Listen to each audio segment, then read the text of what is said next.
పెనమలూరు నియోజకవర్గం తాడిగడప మున్సిపాలిటీ పరిధిలో పెనమలూరులో ఎన్టీఆర్ ప్రజా రైతు బజార్ ప్రారంభోత్సవ కార్యక్రమంలో ఎమ్మెల్యే బోడెప్రసాద్ తనయుడు బోడె వెంకట్రాం మాట్లాడుతూ ఆవేదనతో కంటతడి పెట్టుకున్నారు.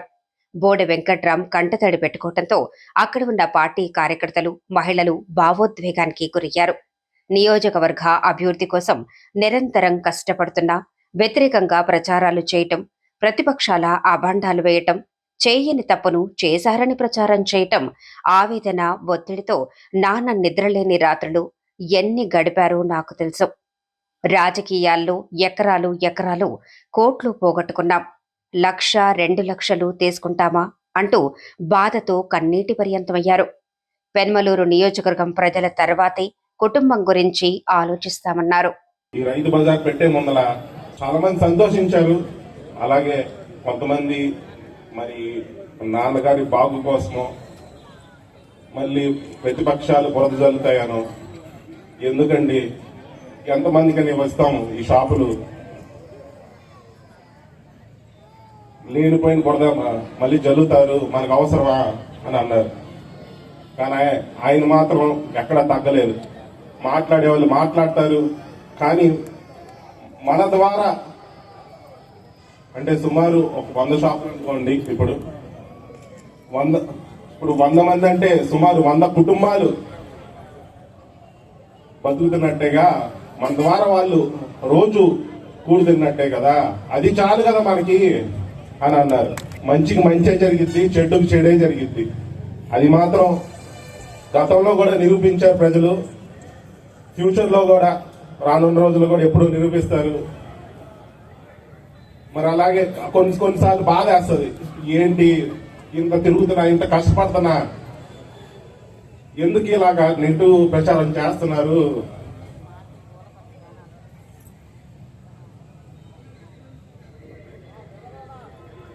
వాళ్ళు అంటారు షాప్కి 1,00,000 రూపాయలు తీసుకుంటున్నారంట, 2 లక్షలు తీసుకుంటున్నారంట. దేనికండి? కోట్లు పోగొట్టుకున్నాం, వాళ్ళు ఇచ్చే 1,00,000, 2 లక్షలు మాకేం వస్తుంది చెప్పండి.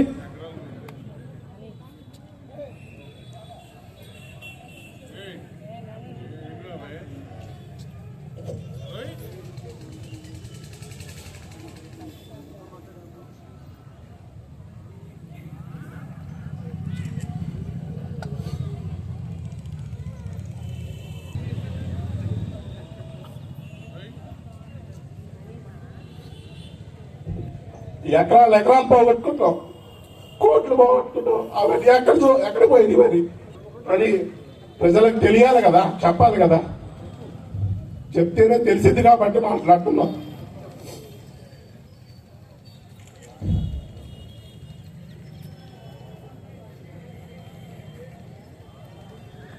దాదాపు 1 రోజులు ఆయనకి నిద్ర కూడా పట్టుండదు.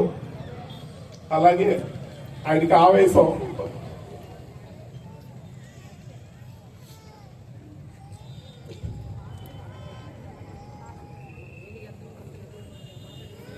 ఆయన జరిగే టెన్షన్లు, ఒత్తిళ్ళు, ఏమన్నా అంటారేమో అని ఆ ఒత్తిళ్ళు నిద్ర కూడా పట్టదు.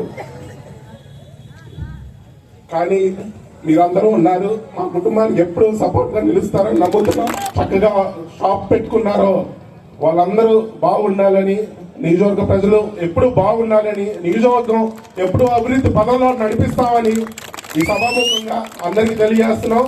ఎప్పుడు మీ బాగు కోసమే మేము ఆలోచిస్తాము, బతుకుతాము.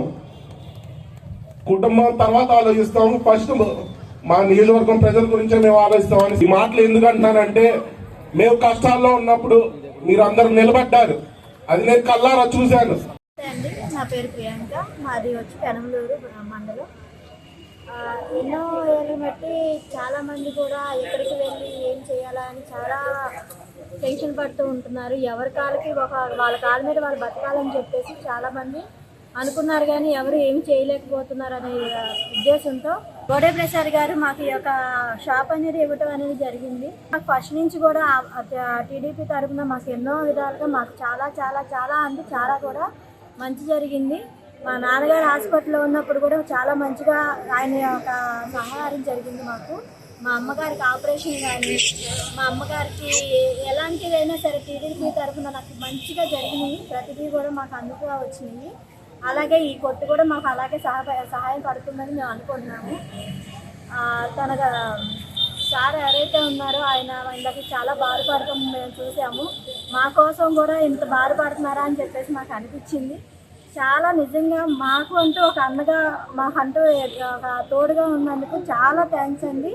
చాలా మేమైతే రుణపడి ఉంటున్నాము. నాకు గురించి సార్ దగ్గరికి నేను ఒక 4-5 సార్లు వెళ్ళడం జరిగింది. సో నేను యాక్చువల్లీ బయట వేరే ప్రైవేట్ జాబ్ చేసుకుంటూ ఉండేదాన్ని. సో నాకు హెల్త్ బాగోక చాలా సఫర్ అయ్యాను. నేను ఇంకా చేయలేకపోతున్నాను సార్, నా వల్ల కావట్లేదు, నాకు ఏదైనా ఆధారం చూపించండి అని చెప్పి అప్పుడు తాడిగడప షాప్ కట్టినప్పుడు నేను వెళ్ళాను సార్ దగ్గరికి మాట్లాడటానికి. లేదమ్మా ఫుల్ అయిపోయింది, అవకాశం ఉంటే నీకు ఇక్కడ మన చేపలకొండ దగ్గర ఇస్తాను అని చెప్పేసి అన్నారనమాట. నిజంగా బోడప్రసాద్ గారికి చాలా కృతజ్ఞతలు తెలియజేస్తున్నాను. అసలు నేనున్న సిచ్యువేషన్కి నాకు ఆ షాపు చాలా ఆధారం. నాకు ఇది చాలా అంటే చాలా, నా కుటుంబానికి నేనే నిలబడి మొత్తం చూసుకునే అంత ఇదిలో నేను ఉన్నానమాట.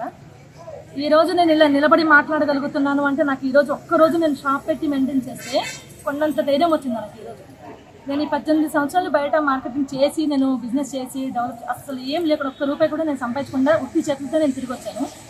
ఈ రోజు నేను ఒక్కరోజు నాకు ఇలా షాప్ ఇచ్చి ఈ షాప్ నీది, ఇక్కడ నుంచి నువ్వు ఇలా నీ కాళ్ళ మీద నిలబడమ్మా అంటే నాకు నిజంగా ఒక కుటుంబం నాకేదో సపోర్ట్ ఉన్నంత ఆనందంగా అనిపిస్తుంది. కానీ నాకు అందరూ ఒకే మాట, నాకు షాప్ వచ్చింది అని నేను నా కుటుంబంతో చెప్తున్నా, నేను బయట ఎవరికైనా చెప్తున్నా, ప్రతి ఒక్కరికి నేను సంతోషంతో చెప్తున్నా.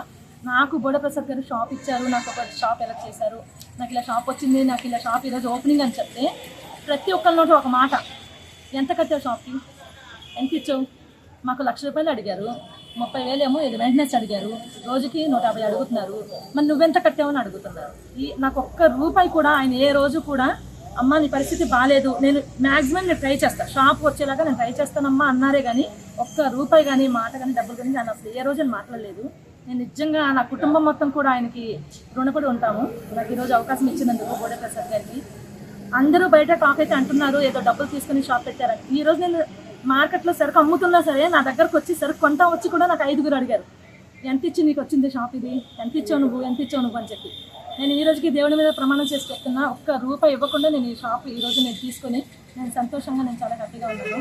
బోడప్రసాద్ గారికి కానీ బోడయ్య వెంకట్ గారికి కానీ నేను చాలా చాలా రుణపడి ఉంటాను. సో అందరూ కూడా ఒక అనవసరంగా బురద చల్లే ప్రయత్నం అయితే చేస్తున్నారు ఆయన మీద, అది మానుకుంటే బాగుంటుందని కోరుకుంటున్నాను. ఆయన అక్కడ బాధపడుతుంటే ఇక్కడ మా కళ్ళల్లో నీళ్ళు తిరిగినాయి సార్. ఎందుకంటే పాపం వాళ్ళు చాలా ఎంత కష్టపడుతున్నారో అది మేము మా కళ్ళతో చూస్తున్నాము. ఎందుకు దేనికి పనికిరాని ఒక చెత్త డంపింగ్ యార్డ్ని ఇంత డెవలప్మెంట్ చేసి ఇన్ని లక్షలు ఖర్చు పెట్టి వాళ్ళు ఇంత కష్టపడి అండ్ రాత్రి పగలు కష్టపడి బోడప్రసాద్ కానీ వాళ్ళ అబ్బాయి కానీ ఇంత కష్టపడి ఇంత చేసినందుకు ఎవరు కూడా మనకు ఒక మాట అంటానికి లేదు. చేశారా చేయలేదా అసలు ఎలా చేస్తున్నారు ఏంటి అనేది కూడా ఎవరు చేయడానికి, అటువంటిది ఎలా చెప్పగలుగుతున్నారు అనేది వాళ్ళకనేది తెలుసుకోవాలి సార్.